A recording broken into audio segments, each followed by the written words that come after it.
Hello, and welcome back to Coin Lady channel. You thought the SEC's treatment of Gary Gentile was bad? You haven't seen anything yet. The SEC's plans to dominate the Bitcoin market are failing, guys. I've made this film to show you what's happening now as a direct result of Ripple's victory in the SEC lawsuit, their forced removal from the cryptocurrency market. Their whole case that cryptocurrency enterprises are operating illegally is crumbling as we speak. However, I'd like to change gears before the movie concludes in order to talk about the current status of the economy. A prominent member of the XRP community shared their thoughts about the upcoming Great Depression with us. If you want to see why I think that just crashed and a boom in the economy is about to start, you should watch the whole video. You should definitely check it out. It's a promise from me to you. To kick off this video, I'd like to dispel a fallacy that's circulating in the Bitcoin community, that Judge Torres's ruling in the Ripple case was extremely weak, that she made a legal non sequitur, and that the case will be appealed. In fact, the opposite is true. Let me simply say that, and I'd like to present you with some lawyers who aren't afraid to tell it like it is. They are only seeing this because they are afraid that XRP will be subject to the same regulations as Bitcoin. Not because it actually is true or correct. To make you think the latest development with XRP is less significant than it is, these people engage in deliberate acts of intellectual dishonesty. These people are worried that Bitcoin would lose ground if it has to compete directly with XRP. To prove my point that they are being dishonest, allow me to explain. And by reviewing the opinions of many attorneys on the matter. In this piece, I will show you just how dishonest they are. Consequently, let's start with Jeremy Hogan. Accept it or reject it. The Ripple ruling utterly debunks Chair Gentler's assertion that crypto legislation is unnecessary. In light of Judge Torres's ruling in the Ripple SEC case, it is clear that Jeremy Hogan is conceding that Gary Gensler has been effectively silenced by the SEC. In addition, Metal Lawman is currently contributing to a fantastic tweet thread. Is it just me, or have the criticisms of Judge Torres and her rippling judgment been quite light, given the circumstances? The anti-crypto army hasn't shown any signs of passion, and Elizabeth Warren hasn't issued any insulting tweets. The New York Times never publishes editorials with a negative tone. Since Judge Torres is a bright and trustworthy individual, this makes perfect sense. A Harvard Law School graduate originally from Columbia, she served for many years as a Democrat-appointed judge on the New York State Supreme Court. Both her father and grandfather were judges, as well as members of the New York State Assembly who had been appointed to federal positions by Barack Obama. This should help calm down the excitement surrounding this major decision. Nobody suspects Judge Torres of helping the crypto brothers. She was fair and unbiased in her application of the law. This means there are two prominent lawyers working in the area of Bitcoin right here. One supporter of Ripple and XRP and another who has solely supported cryptocurrencies agree that Judge Torres' decision was well-reasoned. Because critics of Ripple and XRP, as well as Bitcoin maximalists, are attempting to paint Judge Torres's recent judgment as a weak one, it's crucial that you have a firm grasp on this. With her recent ruling, Judge Torres effectively refuted the SEC's claim that XRP is a security, making it one of the best decisions we could have gotten in this matter. Since it effectively eliminates the possibility of an appeal, this is the single most important item we could have acquired. In front of the Second Circuit, the SEC will have no chance of arguing that Judge Torres misinterpreted the law and that the asset is, in fact, the security. Since a second trial is not allowed under the law, they cannot do that in the first trial in Ripple v. Section. But the SEC tried to sneak in the idea that XRP was the security in this first trial. After Judge Torres saw them breaking the law in real time, she publicly reprimanded them and made it clear in her summary judgment conclusion that XRP does not qualify as a security. The SEC suffered a serious defeat, as XRP was validated as an asset, not a security. The people there genuinely cared. For a number of years, the SEC has pretended to play this role, doing what they could to make it appear as though the XRP coin and similar tokens qualify as securities. But this was just blatant lawlessness on their part. If Judge Torres rules that this is true for cryptocurrency and will not be disputed in the future, that would be a huge win for us. And I think this should put to rest the idea that Judge Torres made a bad decision that wasn't based on the law. She made the best possible decision under the circumstances and got the job done. This metal law was the basis for Mann's claim that she was fair in her application of the law.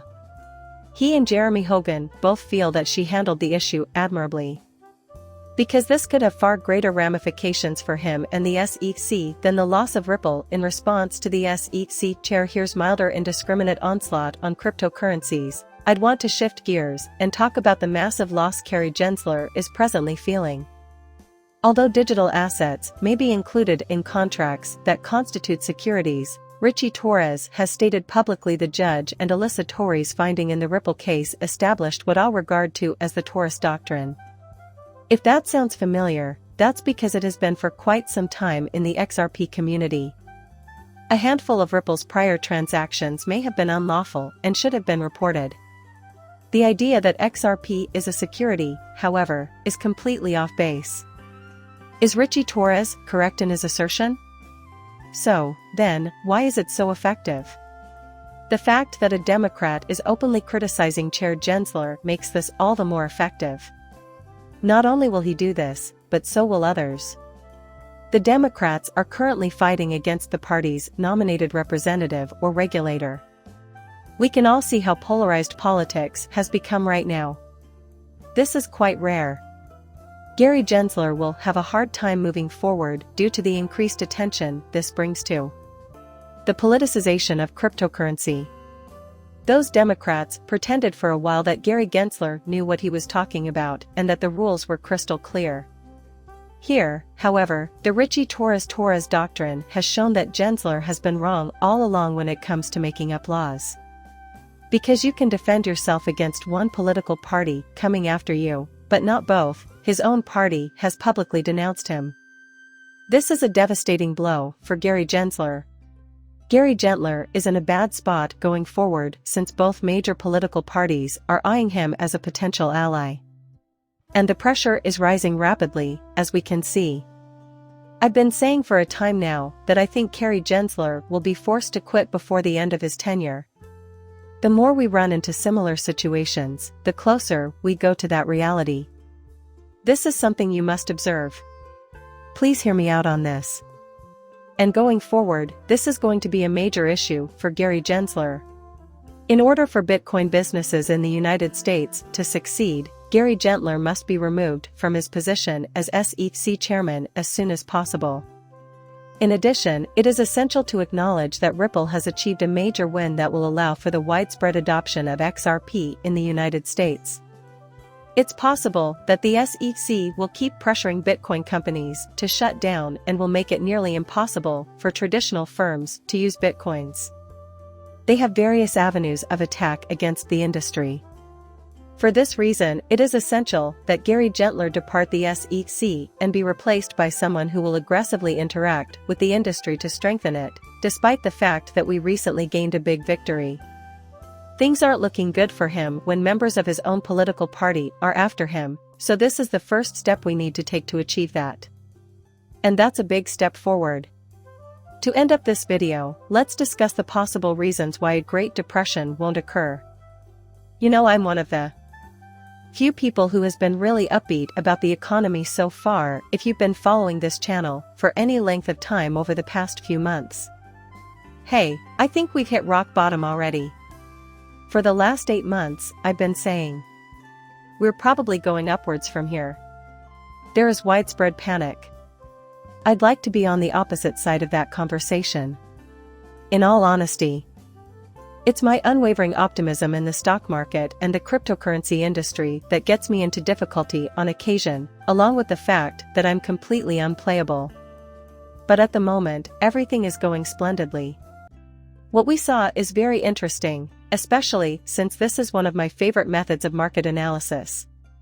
Blockchain supporter, while being one of the strongest technical analysts I've ever seen, is really anticipating the end of the Great Depression. In my free time, I enjoy perusing topics that don't really matter. Now, blockchain supporter has previously stated that we would be executing a large leg lower if the Dow Jones failed to break over the 702 retracement, and he forecasted that this would lead to an occurrence similar to the Great Depression.